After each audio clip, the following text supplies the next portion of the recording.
Hi everyone, welcome to రుచి tech YouTube channel. ఇలా ఏం తెలుసుకుందామంటే డిప్లొమా ఎగ్జామ్స్కి ఎలా ప్రిపేర్ అవ్వాలో చూద్దాం. అంటే ఎలా చదవాలి ఏంటి ఇదంతా మనం డీటెయిల్గా తెలుసుకుందాం, ఓకేనా? కొంతమంది ఎప్పుడు చదువుతూనే ఉంటారు, అయిన వాళ్ళు ఆల్ సబ్జెక్ట్స్ క్లియర్ అవ్వరు. కొంతమంది ఏం చదవరు కానీ ఆల్ సబ్జెక్ట్స్ క్లియర్ అవుతారు. సో వాళ్ళు చదివేది మేము చదువుతున్నాం కదా, ఏంటి డిఫరెన్స్, ఇవన్నీ ఈ వీడియోలో ఎక్స్ప్లెయిన్ చేస్తాం, ఓకేనా? ఫస్ట్ ఆఫ్ ఆల్ ఎగ్జామ్స్ అనేవి త్వరలో వస్తున్నాయి కదా, ఇంకా కొంతమంది బుక్స్ కూడా ఓపెన్ చేసిండ్రు, కొంతమంది ఏమి ఎగ్జామ్ టైం టేబుల్ రిలీజ్ అయ్యాక స్టార్ట్ చేద్దాం అనుకుంటున్నారు, ఓకేనా?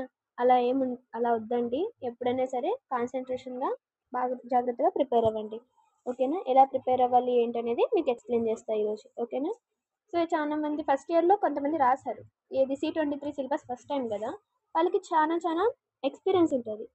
ఏంటి అంటే వాళ్ళకి ఫస్ట్ టైం అప్పుడు ఏం తెలియదు కాబట్టి ఎలాగోలా రాశారు, చాలా మందికి బ్యాక్లాగ్స్ అయ్యాయి. వాళ్ళందరూ ఇప్పుడు ఏమడుగుతున్నారు, మేము అన్నీ రాసాము, పర్ఫెక్ట్గా ప్రిపేర్ అయ్యాము, పర్ఫెక్ట్గా ప్రెజెంట్ చేసాము, మరి ఎందుకు ఫెయిల్ అయ్యాము, ఇన్ని సబ్జెక్ట్స్ ఎందుకు ఉన్నాయి అంటే ఫస్ట్ ఆఫ్ ఆల్ మీరు ఫస్ట్ టైం కదా, డిప్లొమా అన్నీ ఎలా ఉంటుందో మీకు ఒక ఐడియా ఉండదు. ఇంకోటి మీకు ఒక డిసడ్వాంటేజెస్ ఏమి అంటే C23 కాబట్టి మీకు ప్రీవియస్ ఇయర్ క్వశ్చన్ పేపర్స్ కూడా ఉండవు ఇంతకుముందు. ఇప్పుడు అంటే మీకు ఐడియా ఉంటుంది, ఎలా రావాలో తెలుస్తుంటుంది, అసలు సెమిస్టర్ ప్యాటర్న్ కొంచెం ఐడియా ఉంటుంది. ఫస్ట్ టైం రాసినప్పటికీ ఇప్పటికే కంపేర్ చేసుకుంటే మీకు కొంచెం ఐడియా అంటూ ఉంటుంది, ఏంటి ఎలా రాయాలి ఏంటి అని, ఓకేనా? ఇప్పుడు ఓవరాల్ అసలు డిప్లొమా ఎగ్జామ్స్ ఓకే మనకు తెలుసు, SBTET బోర్డ్ కండక్ట్ చేస్తుంది, అది ఎలా రాయాలి ఏంటి అనేది చూద్దాం. ఇప్పుడు ఆల్మోస్ట్ చూసుకున్నట్టయితే ఫస్ట్ ఇయర్లో కదా, మామూలు కామన్ సబ్జెక్ట్స్ ఉంటాయి, అది ఓవరాల్గా ప్రిపేర్ అవుతారు, ఓకే. బట్ మీ కోర్ విషయానికి వచ్చినట్టయితే ఇప్పుడు ఫర్ సపోజ్ ఓకే ఫస్ట్ ఇయర్లో కూడా చాలా మందివి కామన్ సబ్జెక్ట్స్ కూడా ఉన్నాయి కదా, సో మ్యాథ్స్ కానీ ఫిజిక్స్ కానీ కెమిస్ట్రీ కానీ, ఓకేనా? ఇప్పుడు దీంట్లోనే చాలా బ్యాక్లాగ్స్ ఉన్నాయి కదా, అవి ఎలా క్లియర్ చేసుకోవాలో చూద్దాం, సరేనా? ఇప్పుడైతే మ్యాథ్స్ తీసుకోండి, ఓకేనా? C23 సిలబస్ ఆర్ C23 ఏదైనా ఓకే. మ్యాథ్స్కి ఎలా ఈజీగా క్లియర్ అవుతారు? First of all high weightage chapters ఉంటాయి, అయితే 3 or 4 ఏవైనా కానీ, ఓకేనా? మీరు మొత్తం చాప్టర్ అంతా చూసుకోకుండా ఇంపార్టెంట్ మోడల్స్ ఉంటాయి, ఆ మోడల్లో ఫర్ సపోజ్ ఇప్పుడు 11th A B ఉందనుకోండి, ఏకి ఖచ్చితంగా ఆ మోడలే వస్తుంది, మీరు ఎన్ని ఇయర్స్ పేపర్స్ అన్నా రివైజ్ చేయండి, సో అదే వస్తుంది. అలాంటి మోడల్స్ మాత్రం మంచిగా ప్రిపేర్ అవ్వండి మ్యాథ్స్లో. ఇంకా షార్ట్స్ అంటారా, షార్ట్స్కి మీకు తెలుసు as usual previous year question papers follow అయిపోండి, ఓకేనా?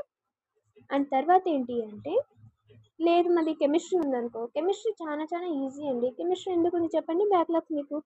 లేదు ఏదో చదవలేదు, మాకు అప్పుడు ఎలా చదవాలో అర్థం కాలేదు అంటారా, ఓకే, అది కూడా ఎలా క్లియర్ చేసుకోవాలో చూద్దాం. ఇప్పుడు కెమిస్ట్రీ అంటే మంచిగా ఒక 5 చాప్టర్స్ తీసుకున్నా చాలు, ఆ 5 చాప్టర్స్లోనే ఎస్ఎస్ వస్తాయి, షార్ట్స్ వస్తాయి. లేదు మాకు అంత టైం లేదన్నారు అనుకోండి, ఓన్లీ ఇంపార్టెంట్ క్వశ్చన్స్, అది కూడా 3 చాప్టర్స్ తీసుకున్నా పాస్ అయిపోతారు. పాస్ అవ్వడం పెద్ద కష్టం కాదండి, ఓకేనా? మీరు కొంతమంది ఏమో పాస్ అవ్వడానికి చదువుతారు, కొంతమంది ఏమో పర్సంటేజెస్ కోసం చూస్తారు. ఒక 60 అలా వచ్చినా ఓకే, లేదు జస్ట్ పాస్ అవ్వడానికి చాలంటే మీరు 3 చాప్టర్స్ అయినా ఓకే కదా మీకు. సో అవి మాత్రం ఇంపార్టెంట్ క్వశ్చన్స్ జాగ్రత్తగా ప్రిపేర్ అవ్వండి, ఓకేనా?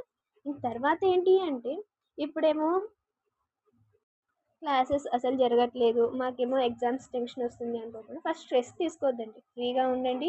మీరు ఎంతవరకు అయితే ప్రిపేర్ అయ్యారో అంతవరకు కాన్ఫిడెంట్గా ఉండండి, రాయండి, ఓకేనా? ఇంకా మీకు ఏమైనా ప్రిపరేషన్లో కానీ ఏమైనా సబ్జెక్ట్స్ అన్ని డిఫికల్ట్గా ఉంటే కింద కమెంట్ చేయండి, వాటి గురించి ఒక స్పెషల్ వీడియో చేస్తాను, ఓకేనా? ఇప్పుడైతే ఏం చూద్దాము. ఫస్ట్ ఆఫ్ ఆల్ మనము ఏదైనా ఒక సబ్జెక్ట్ స్టార్ట్ చేస్తున్నాం అనుకోండి, మీకు ఆ సబ్జెక్ట్ వచ్చా లేదా కొంచెం ఏమైనా డౌట్స్ ఉన్నాయా, ఆ సబ్జెక్ట్ ఎవరికి బాగా వచ్చు. ఫర్ సపోజ్ మీకు ఒక సబ్జెక్ట్ బాగా వచ్చింది, మీ ఫ్రెండ్కి ఇంకో సబ్జెక్ట్ బాగా వచ్చింది, మీరు ఇద్దరు కలిసి చదవండి, నీకు వచ్చిన తను ఎక్స్ప్లెయిన్ చేస్తాడు, తనకు వచ్చింది మీరు ఎక్స్ప్లెయిన్ చేసుకుంటారు కదా, సో ఇద్దరికి యూజ్ అవుతుంది. ఇంకొకటి ఏంటంటే మీరు ఒక్కరే చదవడం కన్నా కొంచెం డిస్కస్ చేసుకొని చదివారు అనుకోండి, ఇంకా బాగా గుర్తుంటుంది. ఓకే నేను ఆ రోజు క్వశ్చన్ అది వచ్చింది అనుకోండి, నేను ఆ రోజు వాడితో కలిసి చదివా కదా, నాకు అలా వచ్చింది, ఓకేనా? అట్లా మీరు ఏమైనా డౌట్స్ ఉంటే మీరు డిస్కస్ చేసుకోండి, క్లియర్ అవ్వకపోతే ఫ్యాకల్టీని అడగండి, ఓకేనా? ఇంకా ఏమైనా డౌట్స్ ఉన్నాయంటే నాకు కమెంట్ చేయండి, నేను ఆన్సర్ చేస్తాను, ఓకేనా? తర్వాత ఏంటి అంటే ఫస్ట్ మనం వీడియో టాపిక్ ఏమనుకున్నాం, టిప్స్ ట్రిక్స్ అవి కదా, ఓకేనా? ఫస్ట్ ఆఫ్ ఆల్ ఏంటి అంటే ఇప్పుడు ఫర్ సపోజ్ ఏదో ఒక సబ్జెక్ట్ మీకు కోర్ కానీ కామన్ సబ్జెక్ట్ కానీ తీసుకోండి, మాకు ఫస్ట్ ఇయర్లో తెలియక బ్యాక్లాగ్ ఉంది అనుకున్నారు అనుకోండి, దానికోసం ఇంకో స్పెషల్గా వీడియో చేస్తాము. ఇప్పుడైతే ఫస్ట్ టిప్స్ ఏంటో చూద్దాం. ఫస్ట్ ఆఫ్ ఆల్ ఇప్పుడు డిప్లొమా కోర్ తీసుకుంటే ఫస్ట్ సెమ్ అయిపోయింటుంది, ఒక థర్డ్ సెమ్ ఫోర్త్ సెమ్ కానీ సబ్జెక్ట్స్ చాప్టర్స్ ఎక్కువ ఉండవు, సబ్జెక్ట్స్ కూడా 5-6 ఉంటాయి, చాప్టర్స్ కూడా 5 అలా ఉంటాయి కదా. దాంట్లో ఏంటి మంచిగా అంటే ఒక 3 చాప్టర్స్ తీసుకుంటే సరిపోదా? At least 3 or 2 it's enough. మీరేం మేడం 3T తీసుకోమంటున్నారు అన్ని చదవాలా అంటే అవసరం లేదు. జస్ట్ ఇప్పుడు చూడండి, ఒక ఫర్ సపోజ్ థర్డ్ లెసన్ ఉందనుకోండి, దాని వెయిటేజ్ వచ్చేసి 19 మార్క్స్ అనుకుందాం. సో 19 మార్క్స్ దానికి తగ్గట్టు ఒక ఫస్ట్ చాప్టర్, ఫిఫ్త్ చాప్టర్ తీసుకోండి. అదొక 12 మార్క్స్ ఉన్నా చాలు కదా! పాస్ అవ్వడానికి ఎంత 25, 25 అండ్ సారీ ఒక 30 తీసుకోండి. ఒక 30, 45కి ప్రిపేర్ అయినా మీరు పాస్ అయితే అవుతారు కదా! ఒక 40 మార్క్స్, 50 మార్క్స్ అని యావరేజ్‌గా తీసుకొని వాటి కోసం ప్రిపేర్ అవ్వండి. ఓకేనా? దీంట్లో చాలా ఇంపార్టెంట్ ఏంటి అంటే ప్రీవియస్ ఇయర్ క్వశ్చన్ పేపర్స్. అది మాత్రం ఎట్టి పరిస్థితిలో మిస్ అవ్వద్దు. ఎందుకు అంటే ఆల్మోస్ట్ రిపీటెడ్ క్వశ్చన్సే వస్తున్నాయి. షార్ట్స్ కానీ, ఎస్ఎస్ కానీ బాగా అబ్జర్వ్ చేయండి మీరు. అవి రిపీటెడ్గా వస్తుంది. సో ఫస్ట్ ఒక 3 years previous year question papers చూసుకొని, ఐ మీన్ షార్ట్స్ కానీ, ఎస్ఎస్ కానీ అన్నీ అవి బాగా ప్రిపేర్ అవ్వండి. అవి ప్రిపేర్ అయిన తర్వాత నేను చెప్పా కదా 2-3 చాప్టర్స్ అని, అవి మాత్రమే చూసుకోండి, ఖచ్చితంగా పాస్ అవుతారు. ఓకేనా? పాస్ అవడమే కాదు, ఇంకా ఎక్కువ కూడా వస్తుంది. ఓకేనా మార్క్స్. అండ్ తర్వాత ఇంకా ఏంటి అంటే, ఇంకా మీకు ఇంకేమైనా డౌట్స్ ఉంటాయి, మాకేమో క్లాసెస్ సరిగ్గా చెప్పట్లేదు అని కొంతమందికి ప్రాబ్లం, ఇంకొంతమందికి ఏంటి మాకు చెప్పిన అర్థం కావట్లేదు అని ఇంకొంతమందికి ప్రాబ్లం. సో ఎవరి ప్రాబ్లమ్స్ వాళ్ళకు ఉంటాయి. బట్ నేనేం చెప్తున్నాను అంటే, ఎవరికి ఏమున్నా పాస్ అవ్వాల్సింది మీరు, అవునా కదా? ఎగ్జామ్స్ బ్యాక్లాగ్స్ ఉంటే అడిగేది మిమ్మల్ని, మీ కాలేజ్ వాళ్ళు బాగా చెప్పారా లేదా, క్లాసెస్ చెప్పారా లేదా ఎవ్వరు అడగరు. సో మీ ఓన్ ప్రిపరేషన్ మీది, మీరు సబ్జెక్ట్ క్లియర్ అయ్యేలాగా చూసుకోండి. ఓకేనా? మీకు ఇప్పుడు ఆన్లైన్ రిసోర్సెస్ కూడా ఎక్కువ ఉన్నాయి, యూట్యూబ్లో ఛానల్స్ కూడా ఉన్నాయి. ఓకేనా? వాటిని ఫాలో అయ్యి ఎలాగలా ఇంపార్టెంట్ క్వశ్చన్స్, వెయిటేజ్ అలాగలా కంప్లీట్ చేసుకోండి. ఓకేనా? వన్ నైట్ బ్యాటింగ్ అంటారు మోస్ట్లీ, నేను రాంగ్ అన్నాను కానీ ఎక్కువ దాని మీద డిపెండ్ అవ్వకుండా ముందు నుంచే చదవడానికి ట్రై చేయండి. మామూలుగా టైం టేబుల్ రిలీజ్ అయ్యాక చదువుదాం అనుకుంటే మీకు టైం సరిపోకపోవచ్చు, అప్పుడే మీకు డౌట్స్ రావచ్చు.